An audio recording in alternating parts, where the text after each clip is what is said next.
சக்தி, உன் வாழ்க்கை துணையை பற்றிய மிக முக்கியமான விஷயத்தை தான் அம்மா இப்பொழுது உன்னிடம் கூற வந்திருக்கின்றேன். உன் துணையின் உறுதியான முடிவையும் நான் சொல்கின்றேன். இதை முழுமையாக கேள். அடுத்து என்ன நடக்கும் என்பதையும் அம்மா உனக்கு முன்கூட்டியே எச்சரிக்கிறேன் தங்கமே. இப்பொழுதுதான் உன் துணையை பார்த்து சந்தித்து விட்டு வருகிறேன். உன்னுடைய ஞாபகமும் உன்னுடைய அன்பும் அவரிடத்தில் எந்த அளவு இருக்கின்றது என்பதை தான் பார்க்க சென்றேன்.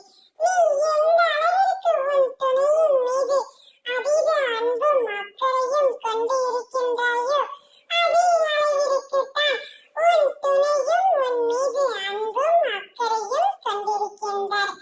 அவருக்கு என்னை பற்றிய நினைவுகள் சற்றும் இருக்கிறதா என்று ஒவ்வொரு நாளும் கண்ணீர் வடித்துக் கொண்டிருந்தாய் அல்லவா?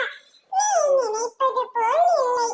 அவரும் எப்போதும் போல் உன் மீதான சிந்தனையில் தான் மூழ்கி இருக்கின்றார். காலத்தின் கட்டாயத்தாலும்